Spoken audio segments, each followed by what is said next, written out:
Bien, volvemos aquí a su servicio hoy para desarrollar el tema de las fobias. Las fobias más frecuentes que podemos escuchar a diarios: la fobia a las arañas, la fobia a las culebras, la fobia a las cucarachas, a los ratones, a los sitios cerrados u oscuros. Para desarrollar este tema, hoy estoy en la compañía de la doctora Andrea del Pilar Arenas. Ella es psicóloga especialista en gerencia de servicios de salud y con ella pues estaremos hablando, desarrollando, ampliando muchísimo más acerca de este tema de las fobias. Doctora, muchísimas gracias por aceptar la invitación. A ustedes por habernos invitado al programa. Bueno, doctora Andrea, empecemos por desarrollar ese tema, por conocer a profundidad qué son las fobias. La fobia específicamente es un trastorno psicológico de una alta prevalencia a nivel mundial. Y te quiero contar incluso que más o menos 1 de cada 20 personas padece una fobia. Pero en sí, ¿qué es la fobia? La fobia es un temor exagerado, excesivo e irracional, que es lo importante, a un objeto o una situación específica. De acuerdo a la teoría que usted nos da, no se sabe por qué la sustentan. Ellos dicen, es que la veo y el solo hecho de imaginármelo, dicen muchas personas, es que así no lo estoy viendo, yo me lo imagino y se me eriza la piel. Sí. ¿De dónde se sustenta esa teoría de aquellos pacientes? Bien, es interesante entonces que hablemos un poco sobre qué causa las fobias, ¿cierto? Porque empezaríamos allí por hablar de la teoría de las fobias. Lo primero que debemos decir es que no existe una causa clara de dónde se originan las fobias.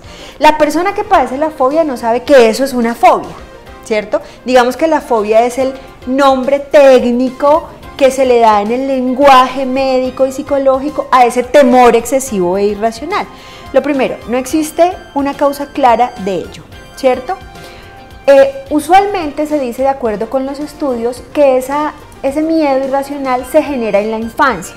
Pero aquí hay algo importante, estimados televidentes, y es que, papitos, nosotros no podemos confundir el temor infantil con que ya mi hijo está empezando entonces a padecer una fobia, ¿cierto? El temor infantil es un síntoma de menor importancia en los niños que hace resolución a medida que ellos avanzan por las etapas del desarrollo, y cuando ellos alcanzan su etapa madurativa se desaparece porque era un temor infantil. Con la fobia pasa lo contrario. Se origina en la infancia, es un temor, pero a medida que la persona evoluciona en sus etapas de desarrollo, es decir, a medida que vamos creciendo, que van pasando los años, ese temor se va aumentando. ¿Qué tanto influye el hecho de que un menor de edad haya vivido una situación y eso no se corte en esa etapa donde usted dice que debe cortarse, sino que perdure? Es decir, un menor de edad tuvo una experiencia se me ocurre, con un gusano a la edad de 4 o 5 años, entró a su cama, vio el gusano en su cama, se asustó, pero terminó esa etapa donde aparentemente debiera desaparecer y llegó a los 18 o 20 años y no puede ver un gusano. ¿Eso por qué persiste en algunas situaciones? Bueno, eso se da básicamente porque primero a nosotros no nos enseñan a ser papitos, ¿cierto? Y hay unas pautas de manejo con los niños, y es que nosotros debemos explicarles a los niños qué pasa, cómo son las cosas. El temor infantil es normal, de hecho uno no nace con los temores en realidad se aprenden. Entonces de repente el niño es asustadizo porque ve que sus padres son asustadizos, y muchas veces nosotros lo que hacemos es que alarmamos más las situaciones, agrandamos más las situaciones y no ponemos, por decir así, como un bloqueo a esa situación, explicándole al niño que es un gusano, que es un animal, que no va a pasar nada, que no va a generarle ningún tipo de enfermedad, que lo vamos a quitar, podemos limpiar la cama y no va a pasar nada. Si queda allí, el niño empieza entonces a tener pensamientos intrusivos en que este gusano y qué me iba a pasar, y empieza a aumentar, cada vez que se vaya a exponer, eso se llaman estímulos fóbicos, a ese estímulo fóbico, pues empieza a generar el temor. Bien, amigos televidentes, yo les recuerdo a ustedes, estoy en la compañía de la doctora Andrea del Pilar Arenas. La doctora Andrea es psicóloga especialista en gerencia de servicios de salud y con ella pues estamos desarrollando el tema acerca de las fobias. Si usted se siente identificado con este tema, puede marcar la línea telefónica 316-831-8888 o comunicarse con nosotros a través del correo electrónico a su servicio ibagué@hotmail.com. También nos puede agregar en Facebook. Nuestra dirección es a su servicio Ibagué. Usted nos envía la invitación, nosotros se la aceptaremos, nos puede publicar sus comentarios o dejarnos también mensajes internos si tiene alguna inquietud. referente a algún tema específico y nosotros naturalmente, como es la política del programa, pues buscaremos a los especialistas del campo pertinente para desarrollar el tema y llevárselos hasta sus hogares. También nos puede ubicar en YouTube, digitan mi nombre, Jader Barrera, y ahí pueden ver muchísimos temas de los que hemos abordado a lo largo de la existencia del programa. Bueno, doctora Andrea, las fobias generan unos síntomas. ¿Cuáles son esos síntomas que generan esta patología en particular? Bueno, es interesante que hablemos de dos cosas. Por un lado, ¿qué experimenta la persona que padece una fobia, cierto? Y por otro, ¿cuáles son los síntomas reales que a mí como profesional me dicen que esta persona padece una fobia? Porque nosotros somos muy tendientes en nuestra cultura a autodiagnosticarnos, por así decir, ¿cierto? Y ante algo muy pequeño podemos decir que padecemos una enfermedad.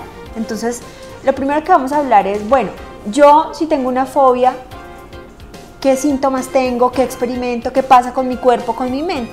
Entonces vamos a decir que hay unas reacciones a nivel físico y a nivel psicológico, ¿cierto? Entonces, si yo padezco una fobia, a nivel físico, ¿qué se pueden presentar?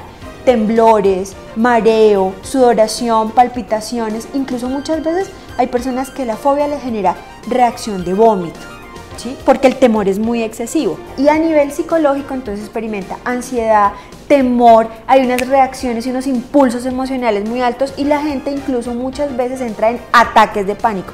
Ataques de pánico que se combinan lo psicológico con lo físico y la persona puede caer en un desmayo fácilmente. Perfecto. Entonces, ¿qué hacer si una persona ya sabe que padece de una fobia? ¿Cómo manejar esa situación? Si yo sé que padezco de una fobia y no puedo ver ni a distancia, es que muchos ni siquiera a través de un televisor porque dicen quíteme, cambien eso de canal. ¿Cómo manejar esa situación de las fobias? Bueno, en primer lugar, la persona reconoce que el temor es excesivo e irracional. Si yo, por ejemplo, si tú padecieras la fobia, yo te digo, bueno, Jader, ¿por qué crees? ¿Crees que se le debería tener miedo a una araña, a un gusano, a un ratón? No, pues en realidad no me va a morder, no me va a matar, pero no sé, les tengo miedo. Eso es lo irracional, ¿cierto? En segundo lugar, pues tener presente que ante el estímulo fóbico, es decir, ante ese objeto, ante ese animal, ante esa situación que se nos presenta, siempre vamos a tener una reacción casi invariable de ansiedad. Es decir, mi reacción siempre va a ser la misma. Sudoración, palpitaciones, mareos, etcétera. A nivel emocional me altero.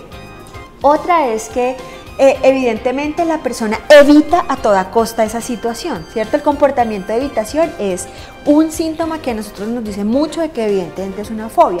Y otro algo muy importante es que esa evitación interfiere con el desarrollo de las actividades normales de la persona. ¿Por qué? Porque entonces no puedo salir, si el estímulo fóbico se encuentra en mi trabajo, pues no voy a trabajar. A nivel social, prefiero estar aislada, es decir, no puedo tener una rutina diaria, una vida cotidiana como una persona normal. Eso es algo muy importante que debemos tener en cuenta. Ahora bien, ¿qué debemos hacer? Como les estaba contando, debemos consultar. Hay muchos tratamientos que van desde los modelos psicoanalíticos hasta los conductistas, desde medicamentos para controlar la ansiedad hasta fármacos. Incluso existen terapias, por ejemplo, de aproximaciones graduales al estímulo fóbico, terapias de autoafrontamiento instruccional, pero lo que debemos decir es que no existe una única forma de nosotros abordar el tema de las fobias. ¿Sí? Cuando usted habla de aproximación dentro de esa terapia que está comentando, ¿eso en qué consiste? ¿Someten a la persona a esa situación de manera gradual hasta llegar a un punto donde ya desaparece eso del punto de vista mental? Así es. La aproximación gradual o la desensibilización sistemática que se denomina es una forma de terapia conductista en la cual nosotros vamos acercando al paciente de manera sistemática, poco a poco, ¿cierto? Como cuando un niño va a caminar, primero tiene que gatear, dar sus primeros pasos, hacer solitos y luego caminar. Es igual, se prepara todo el escenario, la persona está consciente y se le dice, bueno, hoy vamos a tener esta aproximación, vamos a mirarlo, por ejemplo, una cartilla, vamos a hablar y vamos teniendo una aproximación sistemática hasta el momento en que lo exponemos de frente con el estímulo fóbico y ya ha desaparecido el temor. La persona puede estar enfrente y esas situaciones, esos malestares que se generaban ya no se van a presentar. ¿Cuánto tiempo puede tardar el tratamiento frente a una fobia con un paciente? Bueno, hay algo importante y es la diferenciación individual, y es que nosotros como seres humanos tenemos unas características específicas, somos únicos. Entonces, digamos que no hay un tiempo estándar para decir en 5, en 3, en 4 meses ya hacemos resolución, sino que eso depende de qué tan arraigada esté la fobia, del tipo de fobia, de las situaciones traumáticas que he experimentado y de mis características individuales. ¿Qué podemos hablar frente a las consecuencias? Una persona que sepa que padece de un caso de fobia en particular y no acuda al médico. Muchos pueden decir, no, es que yo ya sé que yo padezco con esos síntomas de esa enfermedad o de esa patología, pero yo ya me muero con eso. ¿Qué decirle a esas personas? ¿Qué consecuencias pueden tener? Bueno, lo primero es invitarlos a que consultemos, a que hay una salida a esta situación, a que podemos hacer resolución de esta problemática. Si nosotros dejamos avanzar la problemática, si nosotros decidimos, ¿cierto?, ser un poco egoístas con nosotros y morir, como tú dices, con esto, pues definitivamente nos vamos a perder de una gran cantidad de cosas agradables que el mundo, que la vida nos puede ofrecer, ¿sí? Porque definitivamente la persona que tiene una fobia lo que hace es que a toda costa la evita, y la evita incluso por encima de todas las situaciones cotidianas en las que pueda estar. Entonces, si el estímulo se presenta en el trabajo, no trabaja. Si el estímulo se presenta a nivel de su casa, no está en su casa. Por ejemplo, una persona con agorafobia, que es el temor a estar en los espacios abiertos. Hemos conocido casos de personas que llevan meses, incluso años encerrados, y el solo hecho de asomarse a la ventana, de intentar bajar la escalera para abrir la puerta, es terrible. El mareo, la sensación de sudoración, el temor, y no salen, es decir, no tienen una vida social, no comparten, cuando evidentemente son cosas que podemos solucionar. Obviamente no es fácil porque es una problemática que convive con la persona, es una problemática que se ha generado tal vez desde su infancia, es irracional y eso hace pues aún más que la persona no tenga un sustento para decir qué pasa, pero podemos lograrlo. Doctora Andrea, muchísimas gracias. A ustedes, muchas gracias. Amigos televidentes, de esta manera hemos concluido el tema de las fobias. Hoy estuve en la compañía de la doctora Andrea del Pilar Arenas, ella es psicóloga, especialista en gerencia de servicios de salud, y pues con ella despejamos muchísimas dudas. Aquellas personas que se muestren interesadas en conocer más del tema, incluso en asesorías de tipo psicológico, se pueden comunicar a la línea 316-831-8888. También lo pueden hacer a través de nosotros. Recuerden que nosotros somos un filtro entre toda la población y los profesionales del campo pertinente. Nuestro correo electrónico es asuservicioibagué@hotmail.com.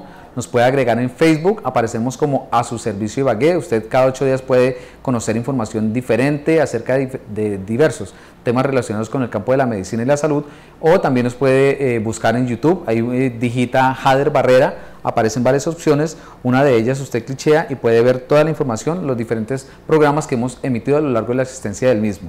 No olviden que dentro de 8 días ustedes y nosotros tenemos nuevamente una cita para conocer muchísimo más acerca de temas de interés. Recuerden que aquí nosotros siempre estamos a su servicio.